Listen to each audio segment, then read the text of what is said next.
এই ছবিটি viral. Messi এবং শিশু ইয়ামালের অরিজিনাল ছবি এটি। ক্যামেরাবন্দী হয় 2007 সালে।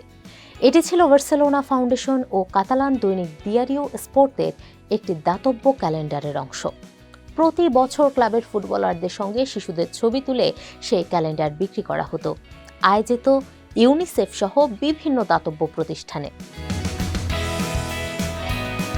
কিন্তু ওই ফটোশুটে কিভাবে জায়গা পেল ইয়ামাল? আলোকচিত্রের জন্য শিশু বাছাইয়ে লটারি ছেড়েছিল ইউনিসেফ।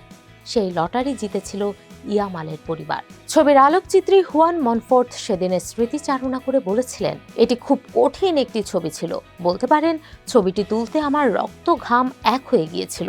বিশ্বকাপের ফাইনালের আগে নতুন করে আলোচনায় ছবিটি। মেসি কি নিজের অজান্তেই উত্তরসূরির সঙ্গে একটি বেবি বাথটবে মিলিত হয়েছিলেন?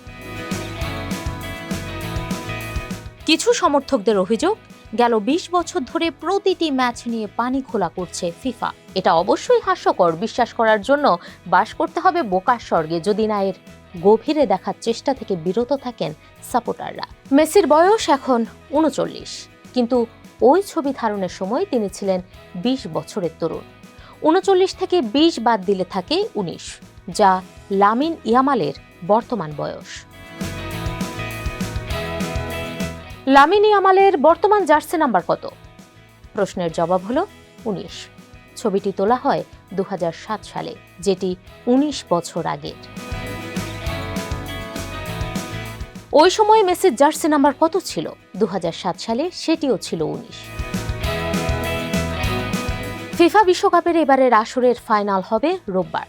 সে দিনটিও জুলাই মাসের 19 তারিখ। শিশু অবস্থায় ইয়ামালকে গোসল করাতে সহযোগিতা করেছিলেন মেসি। ফাইনাল ম্যাচে বিশ্বকাপ জয় করে নিজেকে অনন্য উচ্চতায় নিয়ে যেতে চান ইয়ামাল। এখন দেখার বিষয়, এই ম্যাচে উত্তরসূরির জন্য কী বার্তা দেবেন কিংবদন্তি।